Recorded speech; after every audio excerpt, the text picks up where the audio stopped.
Почитувани граѓани, почитувани медиуми, Зоран Заев и СДСМ, подценувајќи интелигенцијата на професорската и наставничката фела, секој месец им крати, им зема по 5660 денари од нивната плата. Покажувајќи провидно и троманство кое што го препознаваат и професорите и наставниците, Заев мисли дека може да ги залаже професорите, да прекинат со протестите и да не си ги бараат своите плати, па им покачи некои си 10% кои што се многу помалку од она што треба да го добијат според закон, односно според колективниот договор од 2010 година. Фактот е дека наместо Заев и СДСМ да зголемуваат 10%, тие на професорите и наставниците им кратат 5660 денари, односно за една година им кратат околу 67.920 денари или приближно 1100 евра.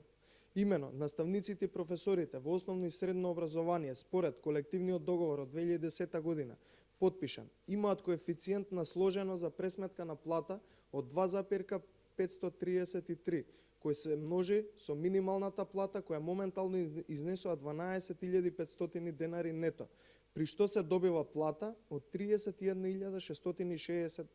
денари, односно за 5.660 денари повеќе од сегашното покачување од 10%. Доколку пак се земе предвид дека минималната плата ќе се зголеми на 14.500 денари, тогаш согласно закон и колективен договор, наставниците и професорите треба да земаат плата од 36.700 денари, односно 10.700 денари повеќе од тоа што сега го ветува Заев. Па затоа ги повикуваме јавно Заев, Министерството за образование, СДСМ, владата и сите останати институции да почнат уште веднаш да ги исплаќаат платите на професорите и наставниците согласно колективниот договор подпишан од 2010 година. Покачувањето кое го демонстрираат СДСМ и Заев е всушност кратење од буџетот на професорите и наставниците.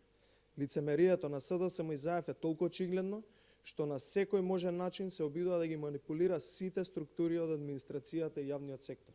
Наставниците и професорите треба да си го добијат она што го заслужуваат според законот. Без притоа Зоран Заев да се фали дека воопшто нешто им дал како покачување, бидејќи сепак тоа е нивно стекнато право како просветари кои што се столбот на системот и државата и треба да ги образуваат нашите деца. Оваа влада во заминување ќе замине како најнеспособната влада, затоа што по 12 април доаѓа реформска влада, доаѓа влада која ќе изврши обнова на Македонија и која што ќе ги почитува законите и за минимална плата и ќе го почитува колективниот договор подпишан од 2010 година.